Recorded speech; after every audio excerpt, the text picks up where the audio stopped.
Services Scrutiny Committee on Tuesday the 19th of October. Please note that this meeting is being recorded and may be broadcast via the authority's internet site.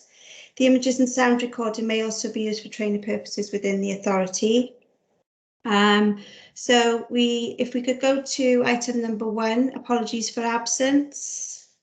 Yes, Chair, we've had apologies from Sami Farid, our Youth Forum representative. Okay, thank you. And moving on, item number 2, declarations of interest. Have we got any declarations of interest?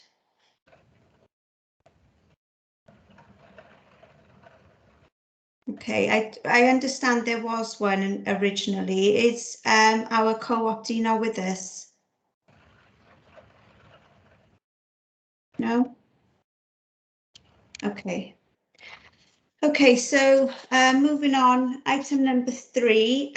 So before we go into the next item, one of the things I'd like to discuss or announce to the committee is, having discussed it with the committee in pre-scrutiny, I have taken the decision today to defer item number 4, which is the corporate consultation and engagement process. The reason for the deferment is for a number of reasons. One is because the report is focusing very much on one example of where the consultation process was recently put in place. And actually, as a committee, what we wanted to do was to look at the entire process in its entirety. And secondly, we felt that because we've got 3 big items on the agenda today, that it would not give it the sufficient time and attention that it needs. So what we'd like to do is defer the item until the 30th of November. We have already established that the 30th of November would allow it sufficient time to be completely scrutinised, and it also allows us to go back and look at the ask for the report to be re-looked at, with an emphasis on looking at the process, how the consultation process compares to other local authorities, how we feel we performed in that consultation processes of recent, and that could be over a number of different things. So it could be around the active travel engagement consultation, it could be around the city status engagement consultation, and it could also be around the school. They're just examples that we would look at as a scrutiny committee, but they're not the main focus. The main focus for us as a committee is to look at the process and to see if there is room for improvement and make recommendations as a result. So that item will actually be deferred. So if there's any members of the public here today that are particularly interested in that item, then it will feature on the work programme for the 30th of November. So I would suggest coming back for that one then. Okay. Councillor Lisa Mitten.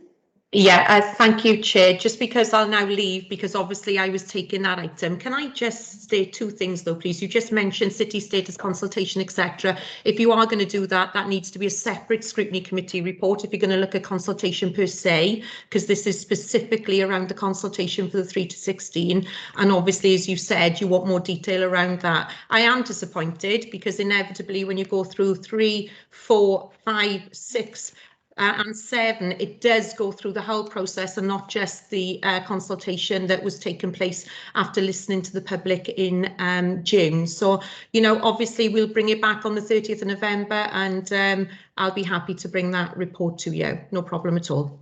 Thank you. Thank you, Councillor Mitten. Beth Jones, his hand up. Hi, Councillor. It's just we were, Anushka and myself, were attending for the active travel side of that then. So is it okay if we both leave the meeting now? Yeah, absolutely. That's fine. Thank you, Beth. Yeah. Thanks both. Nice to see you all. Thanks. Bye. Okay, bye now. Alan Owen. Yeah, thanks, Chair. Is it possible that we can have a discussion about the exact requirements with perhaps Maria and my team prior to us looking at at any future reports around these topics, in case the sort of edges get blurred. Yeah, Alan, absolutely. We discussed it in scrutiny.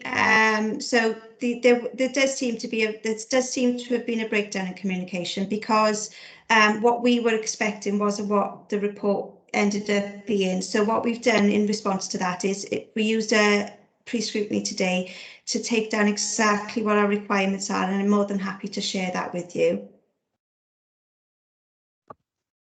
Okay, Councillor Thomas. Yeah, Chair, I think I was here for that as well, for that report, so I'll leave as well at the same time. Thank you. Okay, thank you.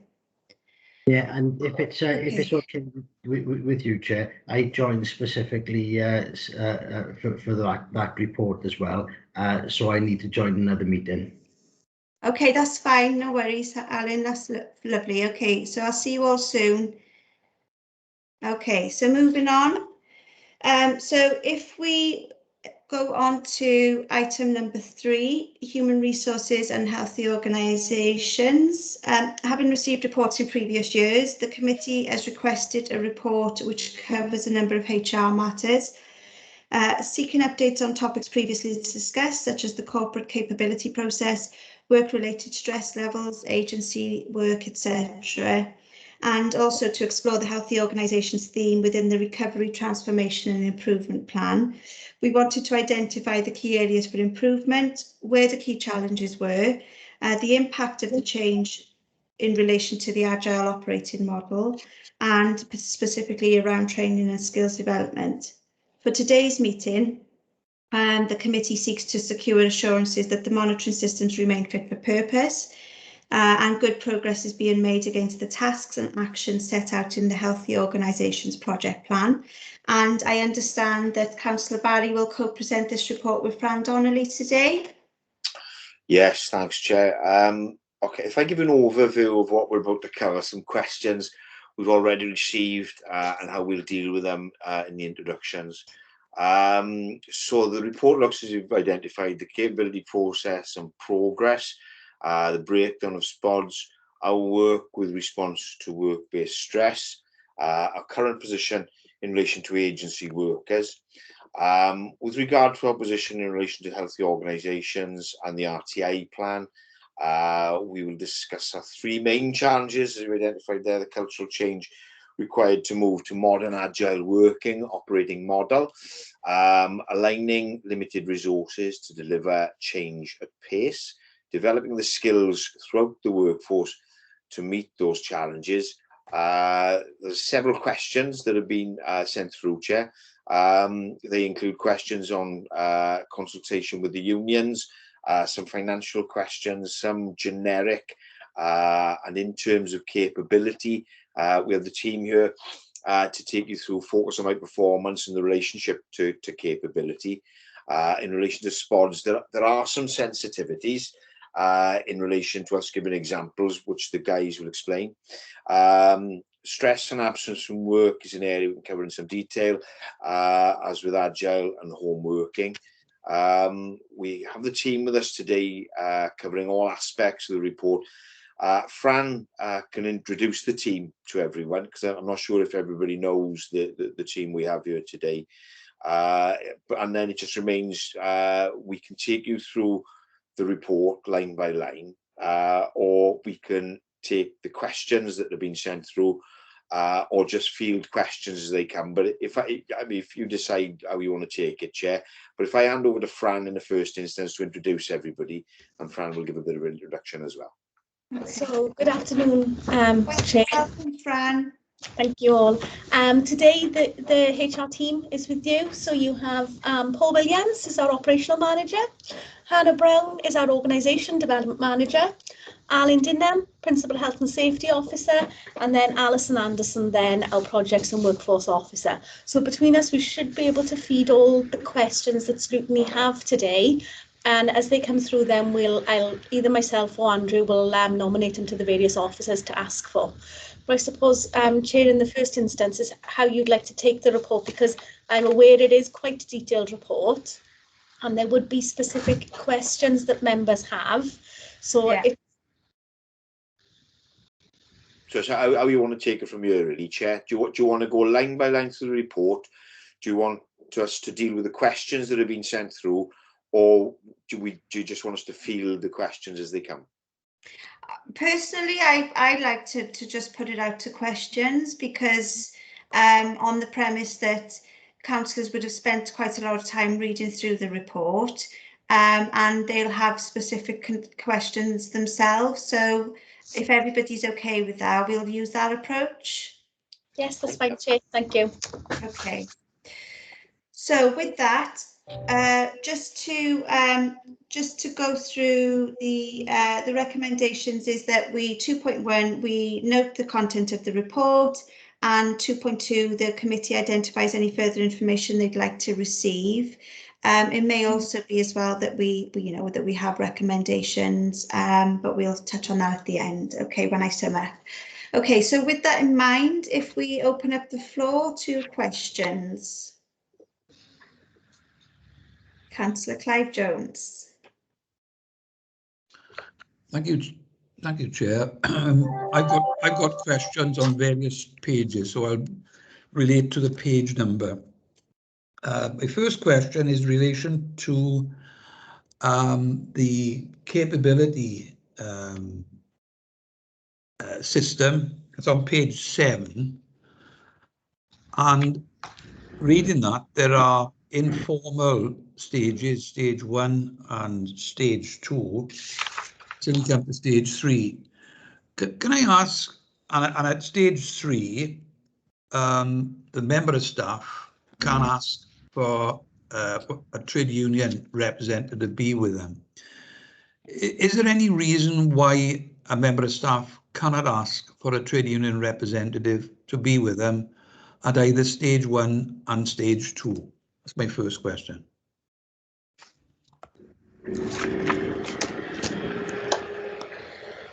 Okay, so if I take one in the first instance, Chair, members of staff are able to have trade union representatives attend with them whenever they feel the need to.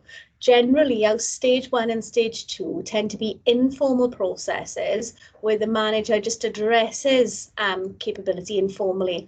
So either that's through training, through reviews of work. Stage 3 is more the formal process, whereby it could result, if the capability isn't resolved at that stage, in a dismissal of the member of staff. And therefore, members of staff at stage 3 are legally responsible, legally allowed to have trade union representative with them at that point in time. I understand the answer, and I expected that to be the answer. But if a member of staff is more than happy or requests to have a trade union representative at either stage 1 or stage 2, the management are not going to say no, are they? Oh, no, they wouldn't. At the end of the day, the capability process is there to assist our staff in order to improve their performance. And if that trade union representative assists them with that, then there isn't going to be a problem with that. Because even at the informal stage, there will be notes taken and a record of it. And, I've got a little experience of that in the past where records are taken, and when you reach the later stage, they might not quite what you thought they were at stage 1 and stage 2. So as long as the staff are told, and there should be equity right along the line, every department manager dealing with it exactly the same way, that they are asked if they wish to have somebody at stage 1 and stage 2, that's fine.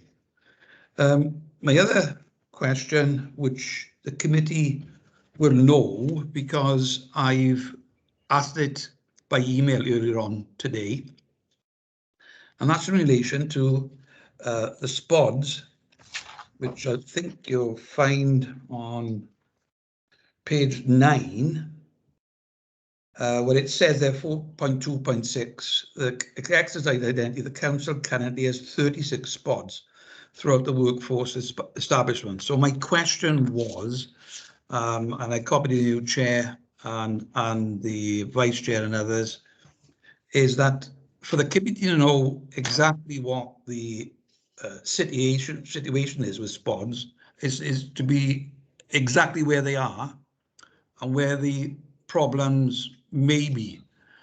And Fran Donnelly took the trouble to ring me as a result of that question and explain the reason why we can't have this information publicly, because he would identify the officers. But I'd asked Fran to explain, because I understand, in my view, the committee should know where these 36 spots are right across the authority. But I understand there might be a way of us having that information, which would not be public, so that they can be identified. So yes, Chair, I spoke to Councillor Clive Jones earlier on today and established that if this would have been an exempt report, as in not as in the public domain, then we could have identified where those positions were. As they are single points of dependency, what you would be able to do is identify those members of staff that occupy those posts within the authority, and therefore it could be deemed personal data. So as such, as this is a public session, not an exempt session, we wouldn't be able to release that data. In order to Scrutiny to fully scrutinise this position, what we could do is work with Maria and yourselves to either hold a workshop in relation to single points of dependency itself, or prepare an exempt report to bring to scrutiny. It's whichever you prefer. Your preferred working mechanism would be.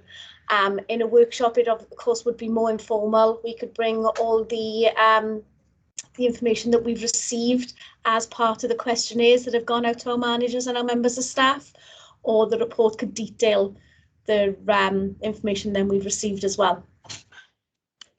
Yeah, I mean, I discussed that with Maria before the meeting, Fran. So, you know, thank you for the option of a workshop. I certainly think that would be really beneficial. What I was proposing to do was at the end, when I sum up, discuss the option of put it to the committee, the option of a workshop, and also put it to the committee about any other recommendations or suggestions. So presenting it sort of as a package at the end, and we'll sort of get some actions out at the end, if that's okay. Yes, Chair. Lovely, thank you, Fran. Clyde, did you have another question? Yes, I do indeed, thank you. On page 11, under 4.3.6, second dot down, I think we're talking about, it's underneath the paragraph dealing with occupational health service, etc. And I quote, it says, supporting employees to manage conditions and remain in work through reasonable adjustments. Example, ensuring the workplace is accessible, making changes to employees' desks or chairs for more comfortable working, amending job roles, or signposting appropriate interventions. We seem to be on a journey where, I might be wrong, but we seem to be on a journey where majority of the staff in the near future will all be working from home. So how do we deal with managing an employee's conditions when they are working from home? I know I've seen it months ago, there was an offer of offering a chair or a desk, but clearly there is more to that. If you log on in work, whether you're in the office or elsewhere or at home, you're subject to being in a safe place. So if I take the first part of that question then, Chair, and then I'll ask Alan Dinham to come in as well from the health and safety perspective. Mm-hmm. In terms of an employee's workday, there are a number of reasonable adjustments that can be made, even down to with this environment through Teams, where you can space Teams meetings out so that you have breaks in between those Teams meetings, that you can ensure that the employees are taking adequate breaks, that they take an adequate, not just breaks, but they're also staggering, they work correctly. So there's those type of reasonable adjustments that can be made. In terms of their health and safety then working from home, if I pass you on to Alan and he can detail what we've put in place for those requirements. Thank you, Fran. Thanks, Chair. Yes, what we've developed is a home working checklist for staff to complete when they are working at home. And that contains questions and statements around the physical working conditions, so their access to chairs and tabletops, that sort of thing. For any employee with a medical health condition that's been referred to occupational health, then we tend to involve a third party, either somebody like Posturate or Healthy Workstations, to carry out a detailed displacement equipment assessment of that employee's workstation. So the council's displacement equipment policy contains various guidance in there, which is what we've used for the checklist. But if someone does have a medical condition which is exacerbating or which has been exacerbated by the working conditions, then we bring in an outside party to advise on specific aids that might be needed. For example, certain chairs or wrist rests, for example. So, and there would have to be a risk assessment, I would have thought, in a number of cases. If somebody's going to work at home for all or most of the time, as to whether they are in a safe place at home, because some people's conditions would not be suitable for permanent home working. And my other question to you is, I hear what you say about the health and safety at home. Has that been discussed by all the appropriate trade unions, and have you got an agreement on it? Fran, did that happen before the decision was made for home working? I would imagine it would have. Your microphone's off, Fran. Oh, is it not working? I think she's having problems with her microphone. While we're waiting for Fran, Councillor Barry, did you want to come in specifically in relation to that question, or is it something unrelated? Yes, Chair, it's to expand it a little bit and somewhat answer Councillor Jones's question. Myself and Fran were at the National Joint Committee last week where the issue of home working and agile working came up. It's going to be a long road, because I think I feel agile working's with us for the long term rather than a quick fix. And one of the questions that came up was from the unions, was the fact that when they're working from home, they're actually, they've got the charges of electricity and lighting and heating. And in terms of just decarbonisation, I think where that's used as an example of where agile working works, it's just decarbonisation footprint replicated in a different area. So what we may end up with in worst case scenarios, we'll have the carbon footprint in at home and in work, because the lights are on everywhere. But there are many issues, is my point, with agile working, and I welcome Scrutiny looking at this continually into the future, because there are many issues we're going to face. I mean, agile working has brought its health and safety issues that as Alan has alluded to, we have the checklist for, but that's a continual check to make sure that people are happy with it. There's the socialization aspect of agile working. The team ethos cannot be promoted when you're working on your own at home. We do need to look at our estate, and do we need to reconfigure how we use our estate to make agile working and people coming in for meetings more appropriate to the agile working model. So there are many aspects to agile working that we need to continue to look at.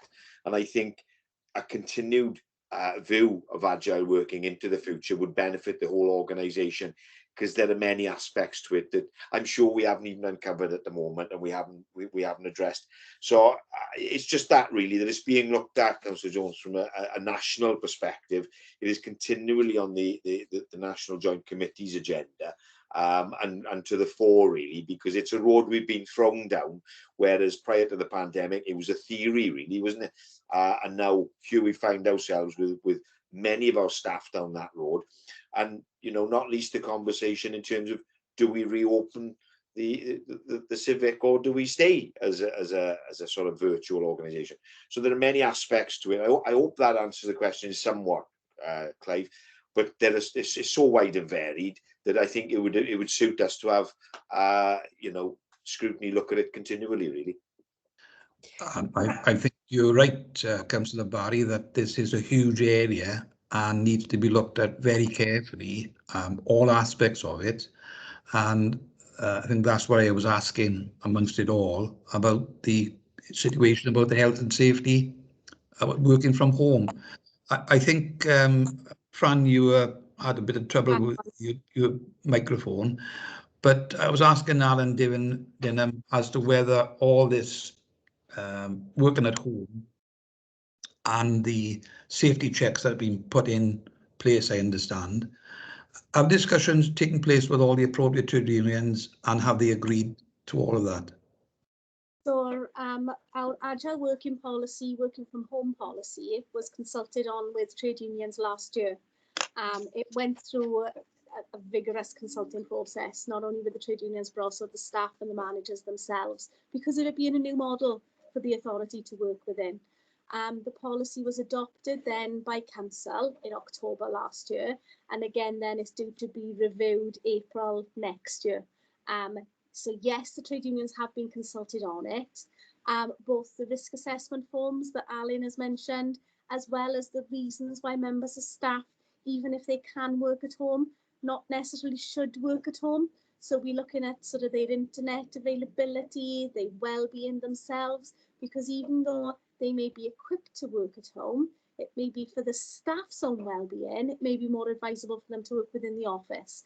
And those systems are in place then where managers can, through focus on your performance with their staff, have those discussions, and we can have those discussions logged then and recorded. So there is a record back both from the manager and both for the individual employee to work on and work with. And therefore, I assume that you'll give, if a member of staff, for all sorts of very good reasons, would say, I do not wish to work at home, they will be accommodated by the authority.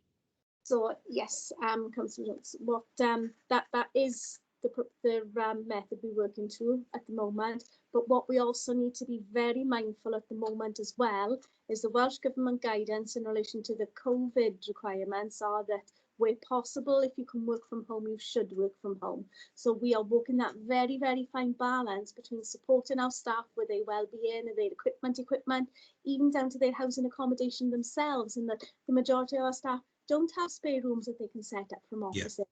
Yeah. They are working on their kitchen tables if they can't accommodate desks in their houses, because they only have the one living room, they only have the one bedroom that they share with their children. So we are doing everything possible to enable staff to work safely, not only within their own homes, but also within our offices and out in our wider communities as well. I look forward to the review next April, when hopefully COVID has hopefully disappeared. My other question is on page 13, and it's 4.47 and down to 4.412. But 4.47, it says the council is currently looking into recruiting other long-term roles that are filled by agency workers, including a tractor driver position that is currently being advertised. I think we've discussed this before in other forums, where an agency member of staff is brought in sometimes for very long term. And the situation there is, we are paying agency fees, etc., which can be higher, as I understand it, than if we'd employed people more directly. So there's that.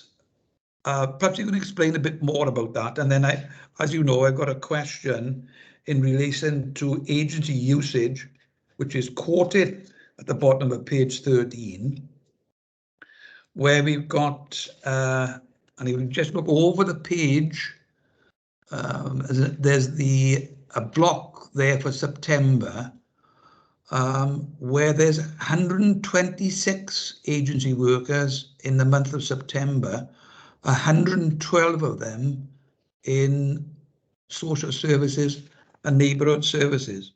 And there was another question I posed, as you know, earlier on today, and I think myself, and I would have thought other members of the committee would want to have an idea as to where are all these agency staff required in social service, for example, is the bulk in social services, social workers, because we can't get permanent members of staff to work as social workers. So I for one, would like to know the sort of the problems and the areas that we've got there.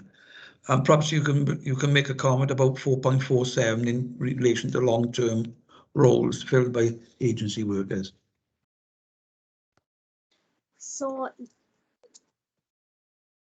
sorry all, this is an area where Paul Williams and his team have been working with our service managers and with Alison Anderson to identify where we have long-term agency roles within the organisation, and then drafting up business cases, assisting managers drafting business cases in order to turn those roles into permanent roles.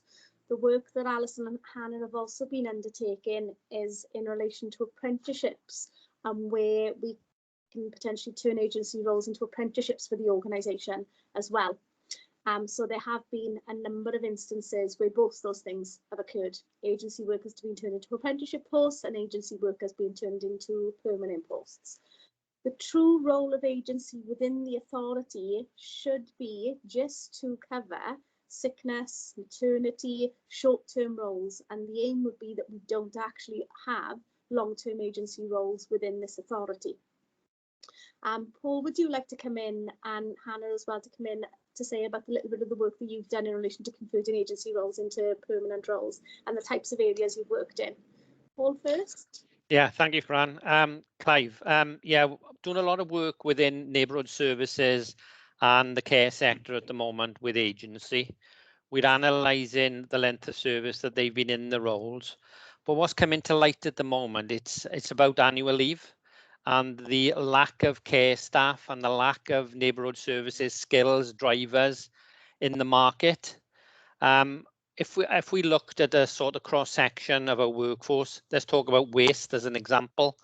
The number of holidays they haven't been able to take because of COVID, and the number of holidays they've got left to take in this annual year. We would need a considerable amount of staff to backfill those individuals just to cover the holiday entitlement. So holidays is a key factor in the agency staff we got at the moment. We've also had in care a lot of staff leaving the profession to go and do other work. So we've had quite a turnover. I am in detailed discussions with Lowry and the care home managers as we speak, actually, and the agency, how we actually support the care sector within Merthyr, our care homes, and actually backfill those posts.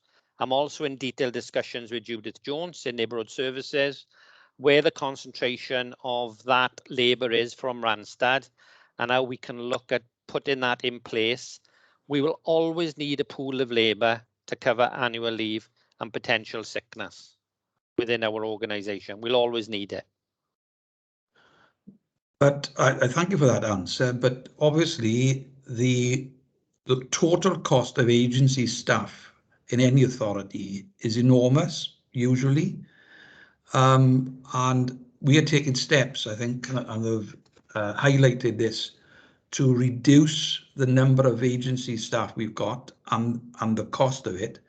And the other issue, Chair, is the sustainability of, if you've got quite a number of staff who are agency staff working along with permanent staff, you know, quite honestly, I don't think, because of the type of work they do, there is a degree of loyalty to the employer, because they're not employed directly by the local authority.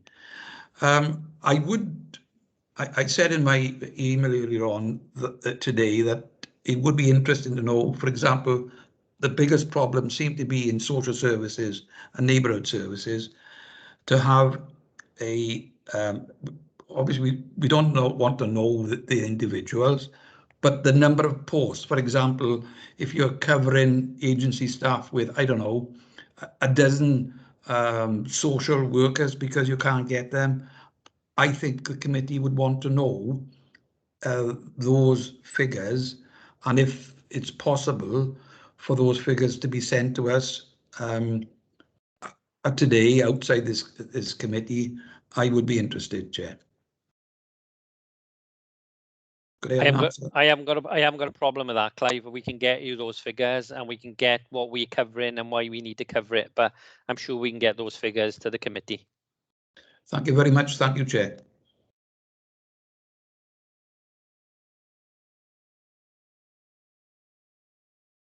On mute, Chair.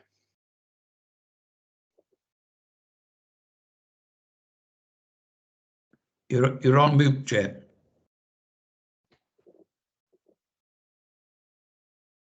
Sorry. Okay, yeah, it was just to say that we would all be interested in the those figures, so thank you for that. And just to sum up on Clive's questions, the question on agency comes up every time, Fran. So I've made notes. So again, when we sum up at the end, we'll make some recommendations in terms of you know, how we can get over that going forward. Clive, is that all the questions for now? That's all for now, Chair, unless I spot something. Chair, if I could just put a perspective on that as well in terms of agency workers. I think in terms of the organisation, there's always going to be a place for agency workers in terms of short-term working and specific projects. I think what we have to be aware of from a sustainability perspective is we can't just keep putting staff adding to the bottom line. We have to be very selective. We have to be very careful in terms of that balance. And in terms of apprenticeships, and as Clive will know, we went through the audit of the final accounts on Monday, and we put 200,000 aside for apprenticeships over the coming year as well. So we're looking always to balance the equation between sustainability and effectiveness of the operation as well. So just to give that perspective, Chair. Okay, thank you, Councillor Barry. So just before I go to the next person for questions, I just wanted to say that if you see me looking over here, it's because I'm working from two laptops. I've got the agenda on one and I've got Teams on another. So it's not that I'm not listening. Or I'm looking at something unrelated. I'm just looking at the agenda. So just so everybody's aware of that. So we've got Councillor Smith, and then we'll go to Gethin on questions. Councillor Smith. Thank you, Chair. On the capability, how do we start? Because they all go for an interview, don't they? So you've got a person in front of you, interview them, do the basic job. If they get any better, or a vacancy come up the ladder, they move up. So have they got the capability in the beginning as an interview, or the officers interview in the right way? So you go, I work with local authorities. I see some come in, I see nobody goes, just move to one side. Right? Because it's the job. So how do we work? How do they? Have we got the right skills interviewing for these people? On that, before we go to that, answering that question, Fran, I would sort of echo a little bit what Councillor Smith says. Just from the last time we met, and it was a while ago, I believe it was back in 2019, a question came up around capability. And I think if I remember, and I'm sure you'll correct me if I'm wrong, Fran, that at the time we hadn't actually that nobody had been had left we hadn't utilised the capability to the point where somebody had left the organisation. Please correct me if that's incorrect. So I would be interested to know if that's changed at all, if we're utilising that capability process at all now, and of course coupled with Councillor Smith's question. So if I answer your question first then, Chair, no, we still haven't dismissed any employees on the basic capability per se. In terms of Councillor Smith's question then, we have a recruitment process. That process can vary from interview questions to presentations. Then the individual will be appointed into the authority. The individual will then undertake a probationary period within the authority where they have to pass that probationary period before they can become full-time employees for us within the local authority.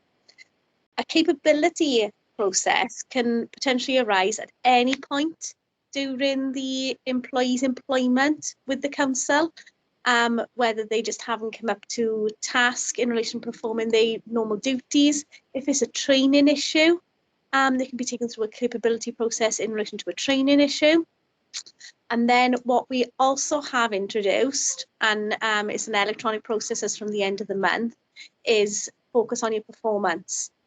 So the key part around any capability process is you're actually aware how your employees are performing, because unless you're actually measuring their performance, then you don't know if they require to go through a capability process. So, and Hannah Brown will be able to come in and provide more details on focus on performance for you now. What we should find is that once managers start having those conversations with their staff, through their focus on performance and through their one-to-ones, that should then raise areas if there are any capability issues with individual employees that we may have. Hannah, would you like to come in there? Thank you, Fran. Thank you, Chair. So yeah, you may remember when we met last time, we talked about the focus on performance process, which is our performance management. And that's the area that we've really had to give focus to, because you are right in terms of the fact that we don't have anybody on formal capability, but we can't put somebody on formal capability unless the line manager has managed their performance. So have they given them regular one-to-ones? Have they given them clear guidance on what is expected in their role? So do they have clear objectives? Do they have clear targets? Are we measuring people's performance? If we put all that in place as part of focus on performance, then we are able to monitor that on a regular basis through one-to-ones, through setting objectives, through mid-year reviews and year-end reviews. And then we'll be able to identify if somebody hasn't met the expectation and the standard within that role. So when we get to that stage, when we have embedded that, now we launched Focus on Performance 2 years ago. It was in a paper format, so it was very sort of process driven in terms of having the discussions, but maybe not having an easy way to record it. We had that working for 12 months, and then we decided that the best way to move that forward was to make the process a lot easier for staff and managers and to move that online. So that online process, we've been rolling out the training over the last week and a half. It's going to go live within the next week. And that what we've been training all staff and all managers on that process. So by having that online now, we're going to be able to clearly see that everyone has had objectives set, that everyone is having one-to-ones, that mid-year reviews are taking place. And if there is any performance issues, then that is flagged, and that we can then look at supporting the individual. That's the purpose of it. If they need extra training, if they need extra guidance, extra support. If we've tried all of that and that's documented and that hasn't worked, then that could indicate to the line manager that it's a capability issue and we need to follow the capability process. Can I come back? I'll accept we need support and we need advice to give them. But have we got the right line managers in place as well? Because they are making a decision on a person. You know, so if I line manager not capability of doing that employee could be good. But have we got the right managers? Yeah, so all staff and managers will be part of the focus on performance process. So that is then for the manager's manager to manage their performance and to ensure that they are being supported in their role. And again, it's an opportunity for that discussion to highlight maybe training for the manager, so that we then put that in place and we can support the manager to become a better manager and to ensure obviously they're managing their staff correctly. So everyone in the organisation will be expected to have a performance review as part of focus on performance. Great, can I one more question, Chair? Yeah, absolutely, Councillor. On page 12, which is before this is on the annual health well-being calendar, we got topics on targeting alcoholic in January, smoking in March, mental health. But where are we on the drug issue, Fan? Because you read about now, there's more middle-aged, older people taking smoking and stuff and taking it than ever. So I know we got a drug policy. Do we do drug testing and do we look at it? I know is another knock-on effect to the staff complain that people taking drugs in certain places. So where are we on it? So we don't do drug testing of our staff. It's something. It's something that has been raised in the past, but it's something that we haven't reached agreement on with our trade unions. Right. In relation to random drug testing, it's not a position that they willing to adopt within the authority as it currently stands. In terms of the days in our healthy organisation wellbeing calendar that we work towards, it tends to be from the information that we're receiving from our staff. So if, as part of staff's identifying with their line managers, they'd like particular support around an issue, so menopause is the most recent one, where large members of staff have said to their manager, I need support with this, then we'll be proactive then and appoint that support with our members of staff. Drugs hasn't been an issue that any of our managers have come to us with, or employees that themselves have said that they're struggling with our occupational health department at the moment. Alcohol, yes, and that's why we've run the Sober in October events and alcohol awareness raising events and publish information on our intranet in relation to management and what the units look like, but not drugs as it stands at the moment. In terms of if we were to receive any complaints from members of the public about our staff taking drugs in various different disguises, or whether that be in their personal life or their working life, then that would be a matter that would be considered under a disciplinary policy. And then, of course, then the various referrals to occupational health, just in case there's underlying issues in relation to employee well-being, mental health and other issues like that. Can I just say on that, I just think that if we go down, if we were to ever consider going down drug testing route, I just think it's a minefield. That's why I sort of made that little comment. I think it's, huge issues around infringement of privacy and rights and things. So yeah, I don't think it's a straightforward one at all. And if you'd have to have a pretty strong argument, I imagine, Fran, to warrant that. Councillor Barry, did you want to say anything in relation to Councillor Smith's question, or was this something related?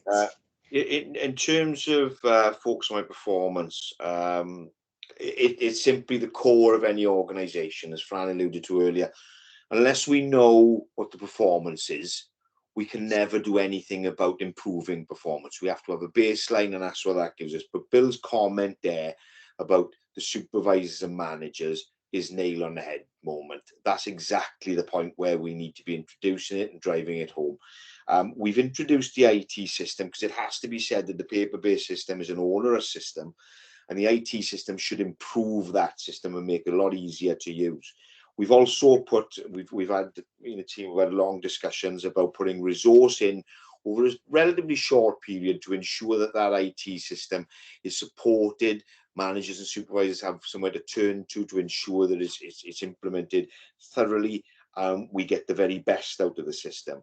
And on top of that, one thing we bring up with Ellis continually, we are looking for 100% of these reviews to be done. We can't be approaching this piecemeal. We either do focus on my performance or we don't. So my challenge to Ellis is 100% of those reviews have to be done, because without it, the system will fall apart. And once we have that in place, let's be realistic. The capability process, as we spoke about earlier, it'll take time for the system to bed in, for us to build a profile of individuals and have realistic evidence to say either our employees are doing well or employees aren't doing so well. So this isn't a quick fix. It's a long-term investment on improving the organisation. And we've put everything in place to ensure with the IT system and with the resource we put in place that we give it every best chance of succeeding. Thank you, Chair. Okay, thank you, Councillor Barry. Councillor Smith, was there any other questions? Yeah, Chair, the comment you made that it would be a big thing if we brought this in. Steers Coast brought drug spotting in, checking up, alcoholic checking up 20 years ago. I think Andrew can tell you we worked there. And Is that a comment? Is that a comment, Bill? Absentees change, everything changed, everything got better. So we got a serious look at this. Okay, I'll take that as a comment then, Bill. Thank you. Okay, so if we just have questions from Gethin, then we'll close questions and go to comments. I'm just conscious of the time because we've still got another agenda item. So, Gethin? Okay, I sent in the questions in writing. I think that the relevant people have had copies of it. Can I just ask very briefly, quickly about agency? Who decides when agency workers can be employed? Is it the department or is it human resources? Who's the ultimate decision taker? So so the ultimate decision taker would be corporate management team based on a business case from the individual service managers, on the grounds that to employ an agency worker would most probably increase the head count within the local authority, because it would be seen as additionality within the structures. Okay, going on, if I may, I sent in a list of questions. I think you've had a copy. Do you want to run through them quickly? Because some of the questions have already been answered and you can be as thorough as you want to be. Perhaps going back as an aside, another aside, you mentioned about the SPODs and the concerns about, quite rightly, mentioning names or identification. I mean, the option which always exists, of course, is for this meeting to go in a closed session at the end when the public can be, I only make that point in case, save somebody doing a report. And also it might well be the questions will be relatively short, just a quick indication of where they are, who they do, and also what happens in leisure services, which is of course a separate organisation. How do they identify SPODs, as we call them? Anyway, enough of that aside, something to reflect upon, perhaps. The questions I run, perhaps by all means run through them as quickly as you want, because hopefully I like to think that my questions are relatively short and don't need a big preamble other than maybe even yes, no. Okay, I have the list of questions in front of me, so would you like me to read the question out and then provide the answer? That probably, oh sorry, the chairman, sorry, yeah. Yeah, of course, that's great. Thank you, Fran. So question 1, have the unions received a copy of the report and what has been their comments, particularly in relation to agency working? So trade unions don't generally receive copies of scrutiny reports, but if that was a recommendation from scrutiny committee, that could be actioned. In terms of the content of the report, we have bi-weekly meetings with our trade union colleagues, GMB, Unison, Unite, and the majority of the issues that scrutiny are considering are raised as part of those meetings. So everything in relation to focus on performance, staff training, the focus on performance management guidance, the guidance that's been issued to our staff has been discussed in part of those meetings. Things in relation to agile working, the agile working policy, any issues and concerns arising from agile working, is discussed in those trade union meetings, and then also the trade unions use those meetings as a point of reference then. So any concerns they have about any operations within the local authority are discussed at those meetings. Can I just add the point? Would, not me so much, but would the members of the Scrutiny Committee find it helpful to have those comments before them when considering the report from the discussions you've had? That is possibly something for the chair to consider at the end when you've gone through the rest of the questions. Yeah, I've made a note of it. Fran, what's the next questions? By reference to the headings in the report, is it possible to estimate budget costs to deal with issues or identify days lost? So yes, we can do both. If that was something scrutiny wished to go down. Our systems are designed in a way to do the days lost and estimated costs lost as well. Okay, so I'll pick that up at when I sum up at the end. Thank you, Fran. Does our council compare its actions and policies with other councils and other organisations? So yes, we do. We benchmark with other local authorities. We also view other local authorities' policies So sometimes it's pointless in reinventing the wheel. If another local authority has an approach that is working, and sometimes it's easier just to lift it and adapt it for Merthyr Tydfil County Borough Council. We also work with the Human Resources Directors Network, whereby matters are raised and discussed and information is shared. And then we also take part in regional meetings in relation to organisation development, workforce development, and we share good practice. We've also undertaken work with ACAS in relation to our policies and procedures, so that we can ensure not only that they benchmarked against other local authorities, but against the wider remit then, and also the legal background in relation to our policies and procedures. HR have also purchased a system called Expert HR, where that again allows us to benchmark wider, not only within Wales, but also within the UK with our policies and procedures, working practices, case studies, and then also employee data in relation to sickness data, pay-related data, annual leave data, various different things really. Next question, have there been any external reports over the last 3 years relating to the way the council deals with human resources and the healthy organisation? Fran, can I just stop you a second? Can you just remind me how many questions are there? There's about 10 altogether.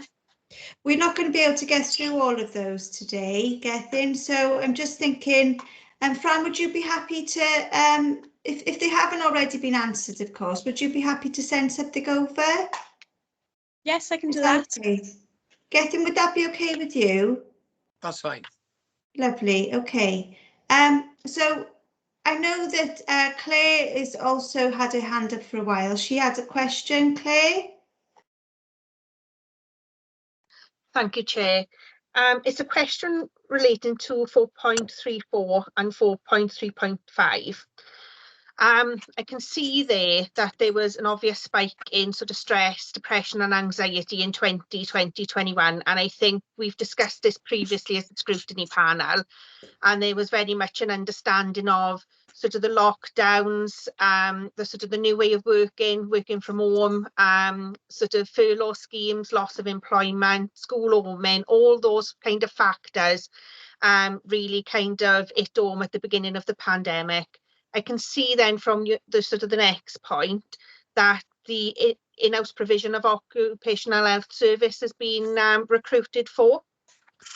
And I'm just wondering, with some of the pressures sort of released in perhaps the first 6 months of this year, even though I think it's going to go back up with the end of furlough and the cutting of UC credit uplift.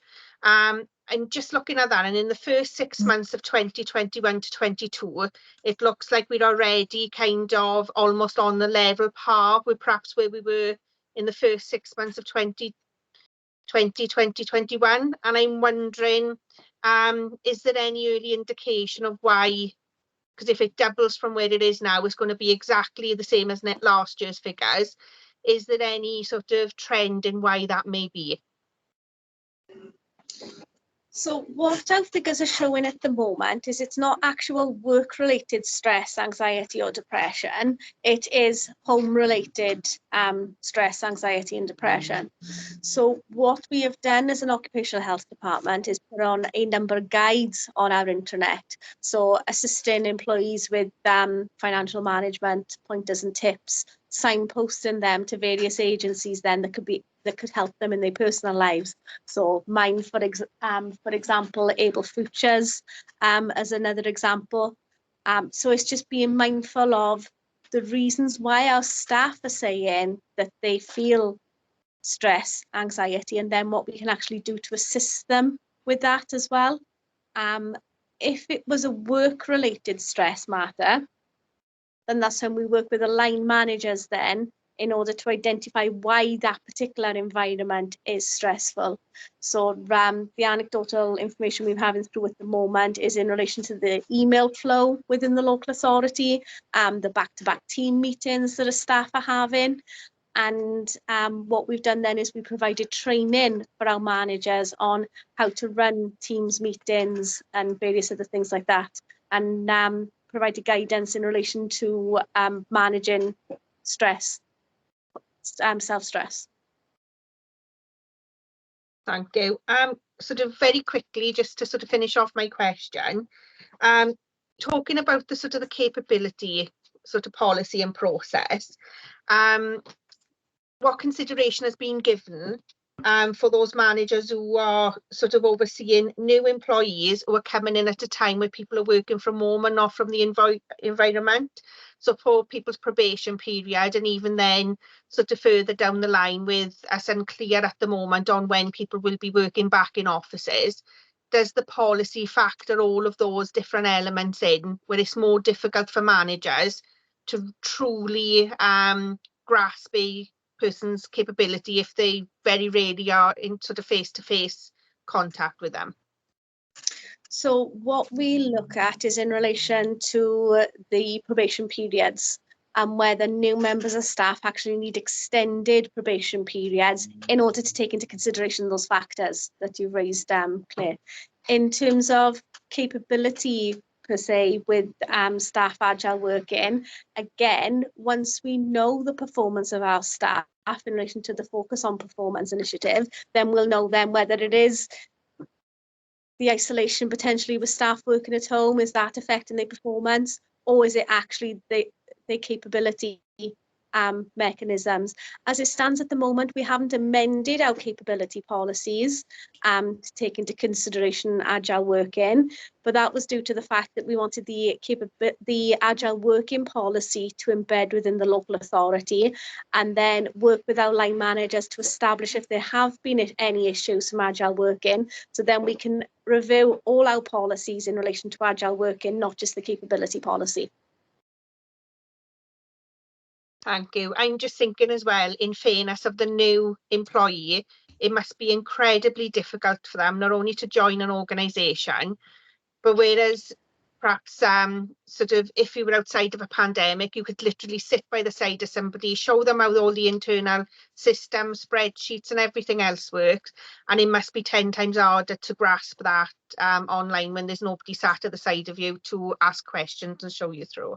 So I'm just thinking from a fairness side, it's a bit unfair to say somebody's not capable during a probation period when they don't have those opportunities the same as others may have in the past.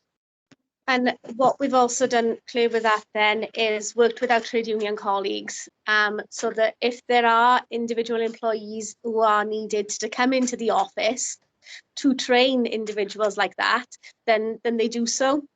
So that is part of one of the reasons why we may request employees to come back in to the office and not work from home. Okay, thank you. Okay, so before we go to comments, I just wanted to sum up on the questions. So a couple of follow-up actions. Please, somebody jump in if I've missed anything on the follow-ups. One was, Fran, can you send the questions that we weren't able to get to with Gethin? Could you send it as a bit of a Q&A out to the committee? Is that okay? Just so we're not missing anything that Gethin's raised today. If we could all have sight of that, that'd be lovely, Fran, if that's not too much trouble.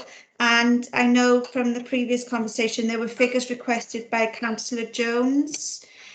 If they could also be sent out to the committee, that would be really good. And then in terms of summing up on the questions, I think judging by the direction of the questions and the general themes that seem to be emerging, I think the workshop would be a really good idea, Fran. I think it would allow us the flexibility to discuss those sensitive subjects that we can't necessarily discuss here. So if we could organise the workshop, I think that would go down really well. Would that be okay, Fran? Yes, Chair, I can work with Maria to set that up. Lovely. And then, finally, in terms of trying to sort of sum everything up as a follow-on action, one of the things that I'm conscious of is that we did this in 2019 and we did it again in the start of 2020, I believe. But one of the problems we've got, Fran, is keeping hold of everything. So everything we would have discussed in 2019 wouldn't necessarily have been captured in the minutes.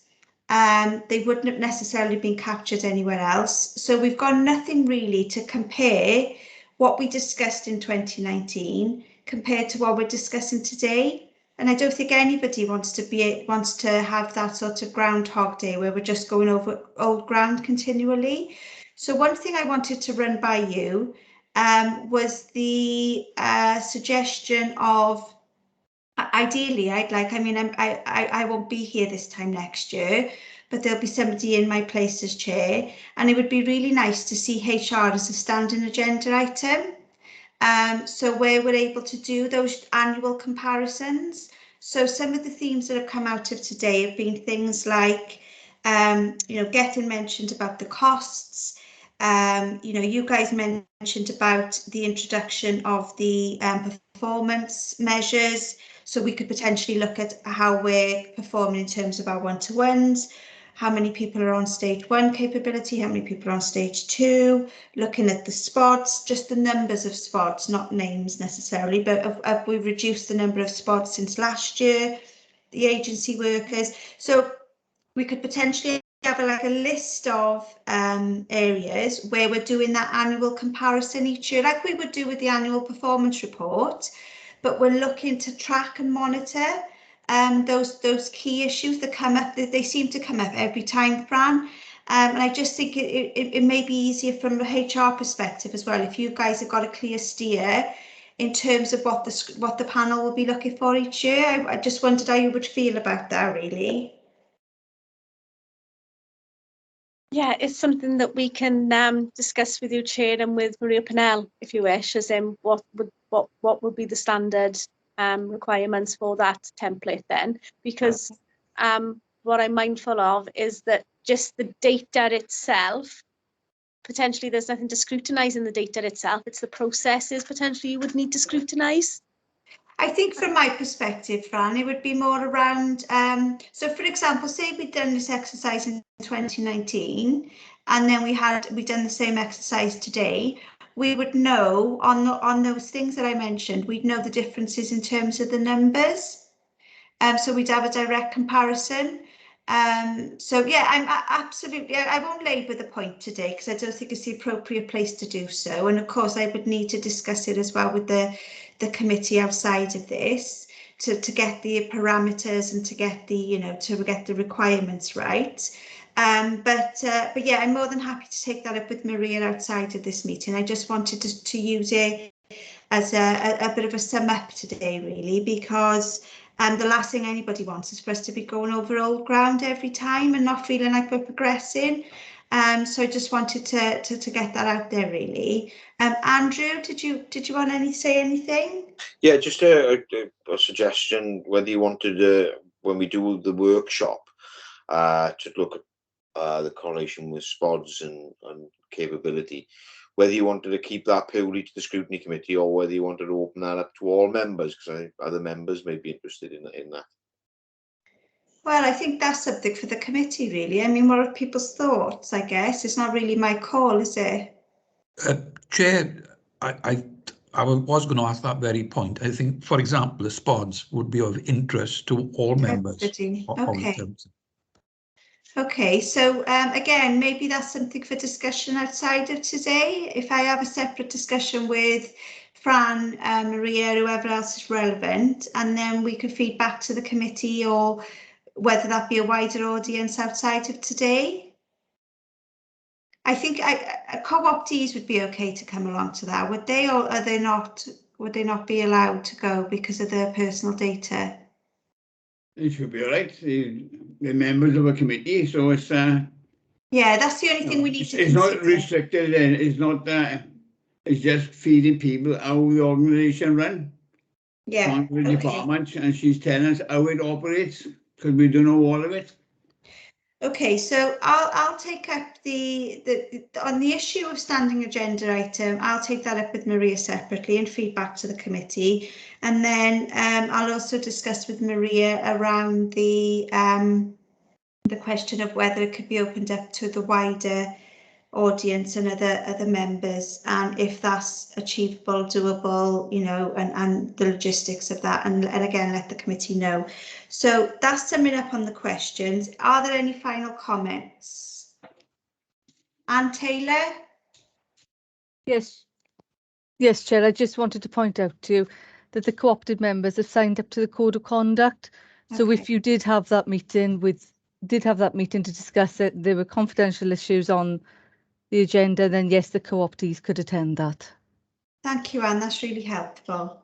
Okay, so any comments on this agenda item before we move on? No? Okay. Okay, so thank you, Fran and the team. Thank you, Fran and the gang. If we could just get those outstanding bits of information sent over to the committee, that would be really, really helpful. And thank you for everybody's time. Enjoy the rest of your evening. I'm assuming the HR guys are off now, unless, of course, you want to hang around.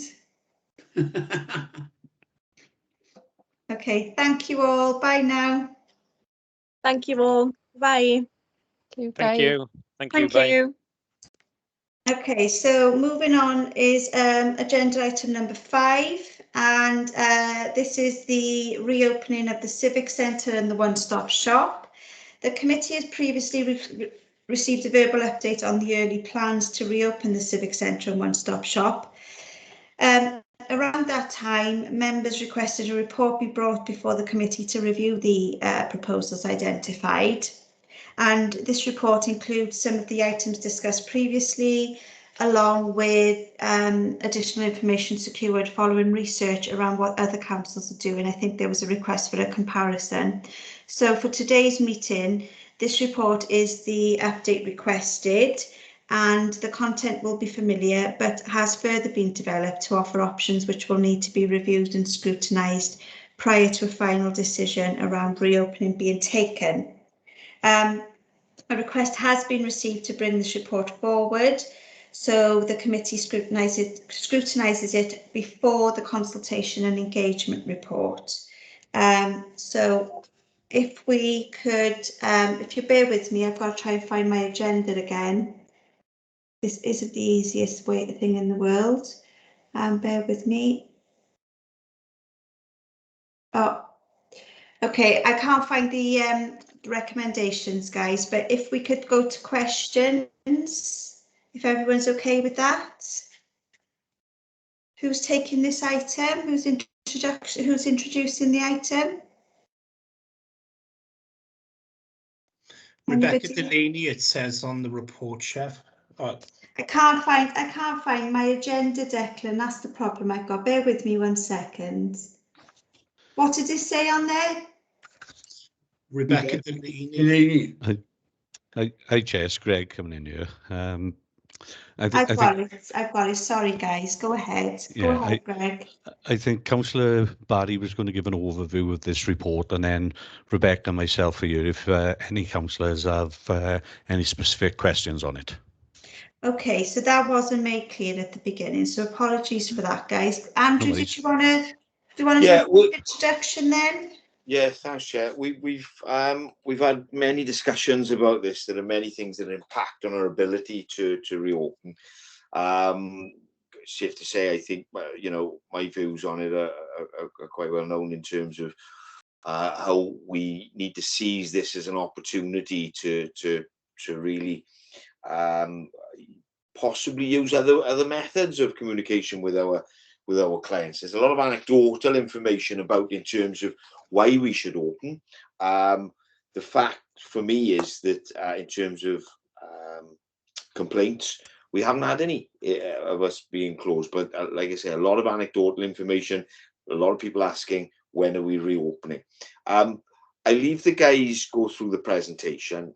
It is open for discussion. There are some health and safety issues around the Civic at the moment that we need to address.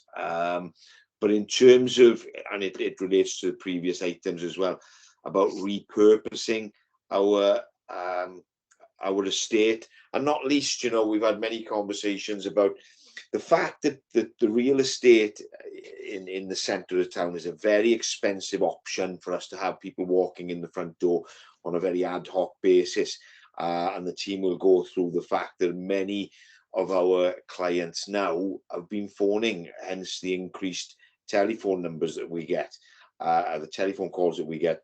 Our resource in terms of answering those telephone inquiries, I think, is better placed there. I think that the figure, Rebecca will tell you more accurately than me, around 1,000 a week have gone up by, whereas we could have staff on the front desk there looking at wondering who's going to come through the door. A resource better spent there. So there are many fors, there are many against. I welcome Scrutiny looking at this option and getting the various perspectives of panel members to see what they think. I'll hand over that point. Rebecca, do you want to take it next, or Greg, do you want to go next for this? Either or, really. Chair, do you want to do it exactly the same format and ask the questions? Or do you just want to ask the questions? Well, yeah, I mean, Greg, Andrew mentioned a presentation. I don't think there is any sort of formal presentation. I think given the fact that we're at 10 to 6 now, let's go straight into questions if everybody's happy with that. On the assumption that people would have taken the time to read the report, let's go straight into questions. So I'll open up the floor. So if we go to, I think that Councillor Salmon was actually the first one with his hand up today. Beat Clive. So Councillor Salmon. You've got to get in early to Clive.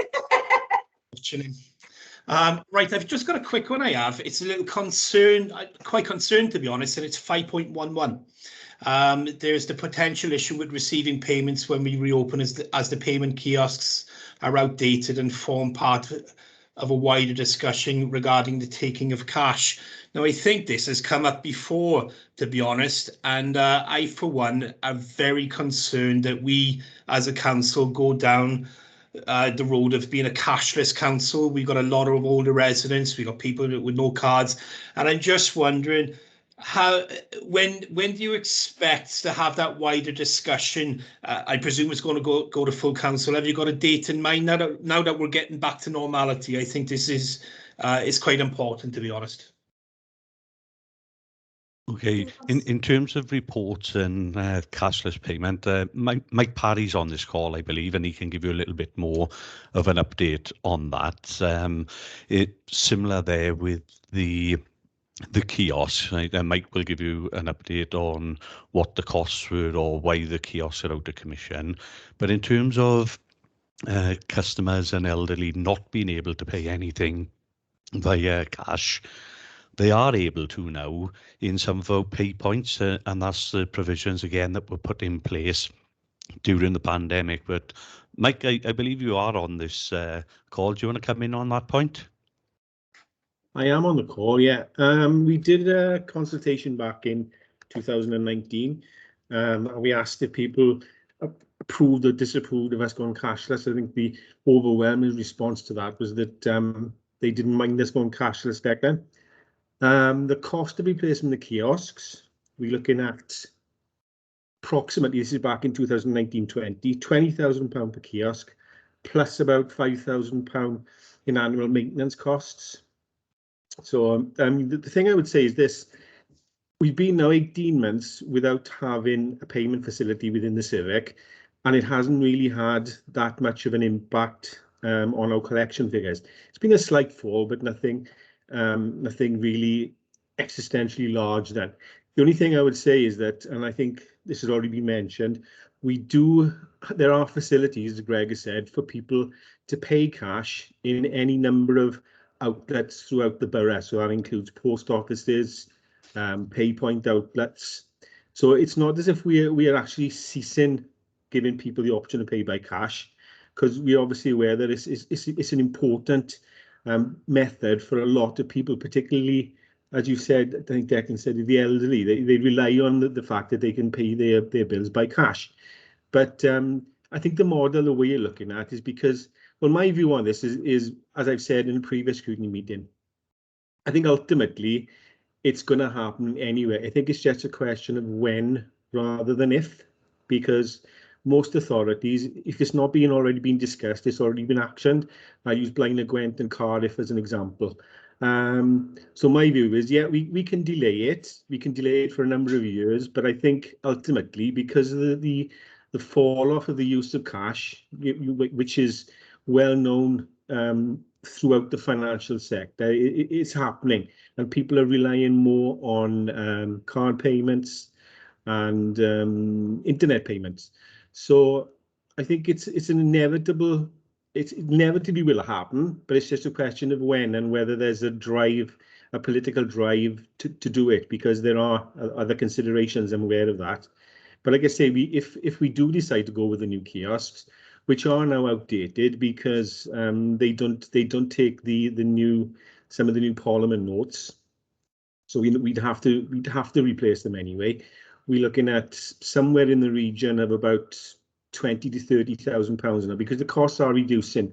But we also then have to factor in that we have to have a facility within the Civic Centre to be able to deal with that cash. So that means that we'll have to have a secure room. We've already got that there anyway. Then we'd have to pay additional fees to the likes of G4S to transfer that cash to their sorting centres. So there's a number of issues that we need to consider as far as the cashiering and the kiosk side of things. Like I say, my view is it is inevitable. Excuse me. I think all councils at some point in the next, I would say, 3, 4, 5 years will be going down this road. So it's just a question of, like I say, when rather than if. Happy to take more questions if anybody has any.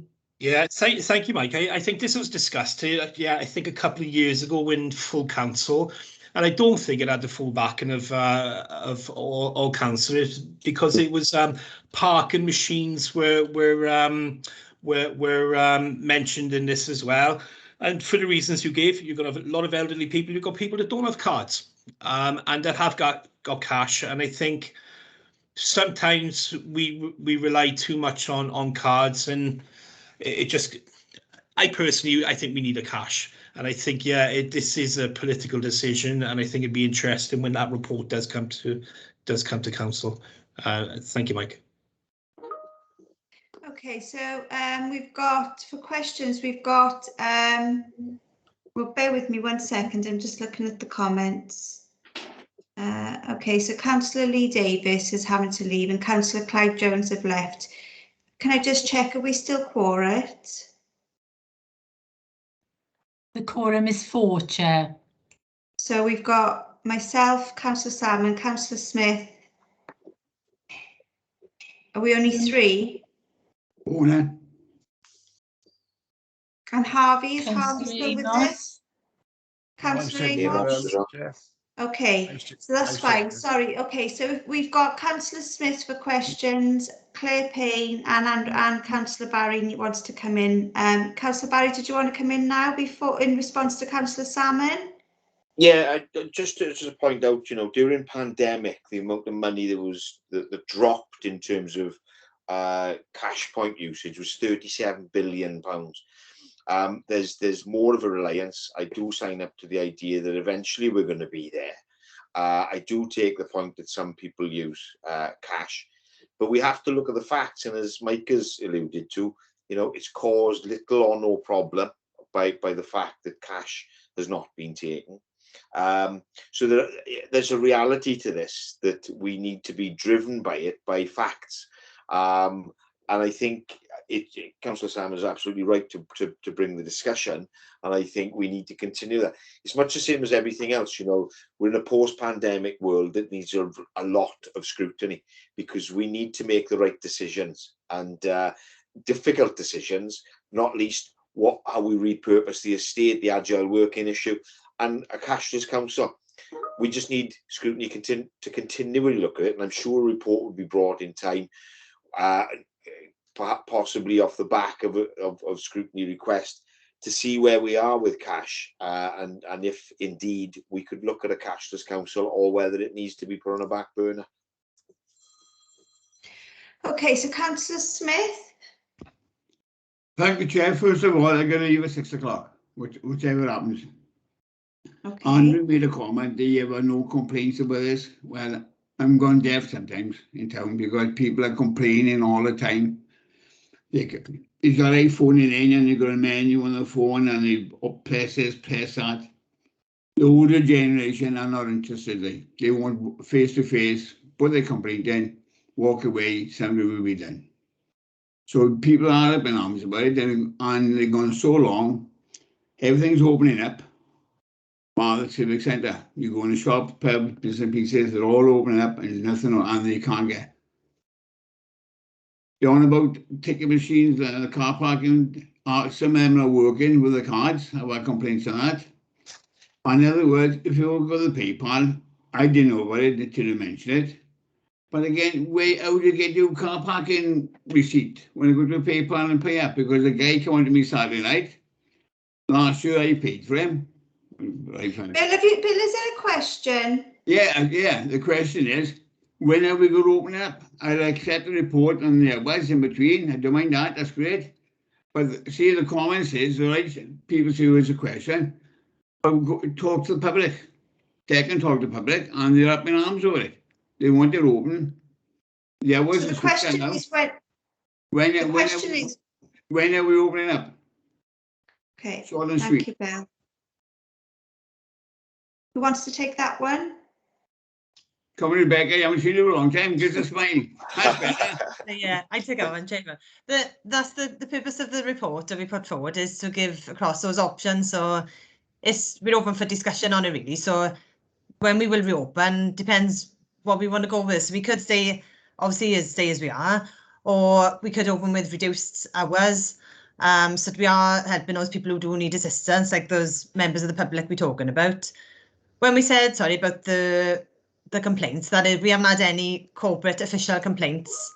And I've spoken to the service managers as well. They haven't had anything that hasn't gone through, that I haven't heard of through the corporate complaints procedure. But like I said, the purpose of this report is for us to discuss what we think the best options are, considering, like, looking at the data, the complaints we've had, all the information we've got from pre-COVID. So that's what we're discussing now, really. So it depends, like, we've got to consider the agile working, how obviously the front of house will be open, but there's a lot that goes with that in terms of managing the staff, then the back office support, then which leads into the contact centre. So those managers need to make sure they've got the support mechanisms to support anybody who comes in, whether that's via appointment. So there's lots to consider when we look at reopening. Okay, can I come back to this? And I respect Rebecca saying, but we've got to do it slowly. The banks are doing it. Right? You go to the banks, there's murders in the banks. They were making the bank, people up in arms because they're all machines. So if we're going to do this, is do it slowly and not straight away. We want to open it up first and tell people what we're doing and how we're going to do it. Not just bullet the gate and just do it. What I've been doing, Councillor, is meeting with different departments to consider what they've been struggling with through the front of house being closed, and then work with those things first of all, so that the services that we've been delivering in different ways, they've been running smoothly, working with the contact centre. But there are obviously some things which service areas haven't been able to deliver. So and coming with opening the contact centre comes things like the statutory duties. So, for example, housing, as soon as front doors are open, housing have a statutory duty to provide a face-to-face service. But looking at pre-lockdown, the highest volumes that customers were coming to the contact centre for were things like a food bag and housing queries. They were the top two they were coming into the reception for. But what we're proposing looking at is an appointment-based service. So those things which were the highest volumes, that wouldn't require opening up the front doors to do those things. But obviously, like I said, the main thing I'm doing at the moment is working with service areas to make sure that the things they can't deliver, that we're prioritising those. Yeah, I accept that, but I think we're going to do it slowly, open it up and then work it from there so the public know that we're open council and not closed rent. As I say, we close with a closed council and this is open. I have been speaking to, like, counterparts, other authorities, And there are lots of different things that the councils are doing. Some of them are sticking to telephone appointments. Some of them are not even opening at all. So there is a bit of a mixture, really. And they'd only, some councils like the Vale, they've only opened on essential face-to-face things, and they're saying that they don't see that there are many things that are essential. But obviously each council is different. The geographical makeup of the place, that affects why people come, like Powys, they don't open the front doors even before COVID. So there are lots of things, but we got to do it to suit Merthyr residents. But having all the ideas from other councils as well, that kind of adds into what we could offer. But it's listening to what, listening to what the public is saying. As far as I can say, officially, we haven't had any complaints, but like you may hear different. So we need to know what that is really. Yeah, well, just saying when's it open, they want to do it. So I'll finish out otherwise. Hang on 5 minutes and I got to go. Okay, so because we've got an issue, when Councillor Smith goes, we're no longer quorate. And also, I think the purpose of this, if you look at the recommendations of the report for us as a scrutiny committee to, the gist of what we're talking about is that we give recommendations today, and then that somehow influences the decision. I think that seems from me as a chair, that seems to be the wrong way round. My understanding is that we're all eager to get the people back in safely. If they need to come in, then they should be able to come in. We're at stage 0. Everybody's back to normal. Everybody's shopping again, so from my perspective, I can't see why we're still talking around the issue, asking for recommendations from a scrutiny committee. Why we aren't risk assessing it, determining what the issue is and giving a date as to when we open, and then if anything should happen between that time, then we reassess the risk assessment. Right. But can I just say, before anybody responds to that, once Councillor Smith goes, we're no longer quorate and we need to close down the meeting anyway. So if we take Rebecca or Greg, I don't know if you want to answer my question, and then we'll take one question from Councillor Salmon. Okay. We asked to write the report, obviously, to engage with yourselves and look at the different options that were included in that report, and really to gauge what it was that you would think about it in terms of your preferences, and quite obviously there it is, your preferences were about reopening and just wanted to know when. There is a risk assessment within the frame of that report where Alan Dinham had come and looked at the Civic Centre and advised us what we would need to do should we open the doors. And of course, there is a point in the report as well about taking it slowly on reopening and not being 8:30 till 5, and as was pre-pandemic. So what we didn't do in there is recommend this is what we are going to do, and that's something obviously I've got to take up with Andrew Mogford as head of service and Councillor Barry in terms of, do we come back to you with a date on that, unless you want to come in there, Andrew? Pertinent point, Greg, to be honest, because the health and safety aspect of the Civic at the moment is very important. We can't really start to look at it until we've resolved the issue with the scaffolding surrounding the building at the moment. So I think that we need to get that out of the way first to make sure that we get that done.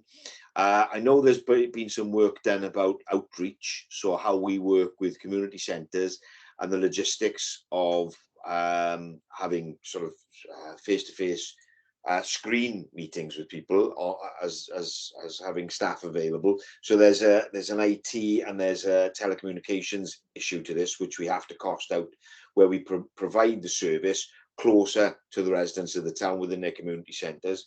And then there's measuring what people are now doing in terms of how that we've responded to the needs of the individuals, and not least, what we want to avoid is going into the winter, changing the system and opening the doors, and then find we have to reverse all that because we don't know what the pandemic is going to do. And the numbers are going up exponentially. So there's a number of influencing factors on this that we need to explore. How we take it forward, I think, is just further discussion to analyse the statistics that are coming in, to have conversations with, as Rebecca's been doing, with all of the departments to see how they are now operating, what they perceive the logistics would need to be should we have a reopening. And of course, there are some elements that we do where there have to be face-to-face meetings. Well, how have we been doing that? So there's a lot to look at before we just open the door. And I think, Bill, I agree, it's got to be slow and steady. Should we reopen? Who is going to come in through the door? A lot of work to do on it. I think the best that we can do at the moment is to say, look, we will look at all of those statistics and perhaps share, if we bring you back a report which says we've looked at the consultation of working with the community centres, and these are the logistical issues and financial issues of bringing that back. We do look at what the responses have been from the various departments and now how they are working compared to how they used to work. Then we can look at a comparison and figures of who has opened, who's opened partially, who hasn't opened, and we can bring you that back in terms of. No, Councillor Barry, I'm not. No, sorry. I just think that we're just going round and round with it. Really, we just. I think maybe for what we're discussing here right now, we've lost the point of scrutiny for this particular item. Scrutiny was, when we brought up the issue of the one-stop shop, it wasn't about where we find ourselves this evening. So I think instead of us just going round and round it like we're doing right now, I think we need to go back to the drawing board on this item. We, as a scrutiny committee, there was a number of us that wanted to get a definitive answer. We wanted to look at it in relation to the agile working policy. And if you remember, I think it was 2 meetings ago, I made a recommendation about how I wanted things to go forward, and the committee wanted a different. And I think this is the result, is that we've now got something that's not very clear, and to me I'm struggling to find something productive from this particular agenda item this evening. I'm conscious of the fact that we're going to lose Councillor Smith. I'm conscious of the fact that we won't be quorate. So can I suggest that again, I'm going to need to go back and discuss this with Maria in terms of scrutiny support. I'm going to need to discuss this with the committee outside of this meeting to get a really clear steer on what it is we want. Apologies if that's caused any inconvenience to officers. That's the last thing I would want as chair. And I do appreciate the time and effort that officers have taken to do this report. But I'm just conscious of we're still on questions. It's 6:10. We're going to lose a councillor in a second. So, Bill, how much longer have we got you? Come on, give us 30 seconds. Time's a lot. Hey, I can win a game in 30 seconds. You be careful of that. Okay, so Chair, can I just point out that the summary of the report just says to bring an update. So perhaps if you have a chat with Maria and make specific requests for information, ultimately perhaps a date when we may be looking at opening, that would be more finite and more focused. Perhaps. Yeah, absolutely, Andrew, and apologies for any inconvenience this may have caused anybody involved. Anne, could you give a quick bit of advice in terms of what's the best option here? Do we close it down now, or should I go through the other agenda items? Chair, I don't think Anne is in the meeting. If you're not quorate, you won't be able to continue, Chair. Okay, Bill, are you going or are you staying? I told you I give you 30 seconds, but can I say I recommend I would support the new time factor that you got. Yeah, but no, just in case they want to change that, I think we should, as a committee, recommend the new time factor, because I've been in 9 o'clock and I've been in at 4 o'clock. So the new time factor will suit everybody.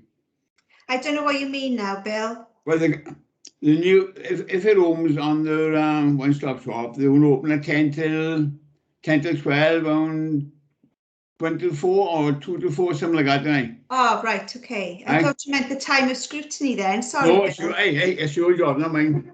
Keep out of it. Never argue with a woman. Okay, so I think there's a recommendation in there, Greg, somewhere, isn't there? Sorry, there's an item in there about opening on reduced hours that supports everything. But as I said, there's a lot of stuff in relation to the health and safety with the scaffolding, the roofing works, the window works as well. So it's not as easy as just saying, right, we all agree with the times there, we'll open week Monday, because Alan is advising until it's safe for the public to walk in the building, we shouldn't be encouraging them to come in. Yeah, and this is the thing, Greg. We just go round and round. So Yeah. we can say something, and then it goes back to the risk assessment, and then we say something else, and it goes back to. I think we just need to, this has become a bit messy for me, really. So and this isn't sort of putting blame on anybody's doorstep. I think we've got here for a reason, and I think it's like a combination of lots of different things. But we need to. I think it's not being very productive this evening. So. Bill, if you're going right this second, I need to shut it down now. Or if you're willing just to wait 2 minutes, I'm just going. Come on, it costs you. Right. Okay. So, Bill, are you okay while I just rush the other agenda items? Right. 3 minutes, and that's no more. Okay. So if I just go through, apologies to anybody else. Anybody that's had questions that weren't answered tonight, can you please send them to me as chair, and then I'll take them up when I look at this item again when we review it. Okay, so moving on to, there's been no scrutiny referrals or feedback. I know that for the action tracker that we normally utilise, there are no follow-up actions outstanding. Everything is on green at the moment. The reflection and evaluation of the meeting, it's been a little bit sort of higgledy-piggledy at the end, for want of a better term. So apologies for the officers if you felt that, that it hasn't quite gone as planned this evening, but I will follow up and take steps to prevent that from happening again. And then I don't have any other business. So on that note, I shall shut the meeting down. And we need to just take Chair, the committee work programme, are you looking at that? No, I'm not going to be able to, Myra. I think I'm going to have to just shut it down because Councillor Smith is off. So yeah, I know we did discuss the forward work programme at the start, and we know that we're going to change the, we're going to add in another agenda item on the 30th. So the agenda item added on the 30th is the consultation process. So certainly for the purposes of this meeting, that's the only thing relevant at this stage, Myra. So if we can just capture that, I think we're okay on everything else then.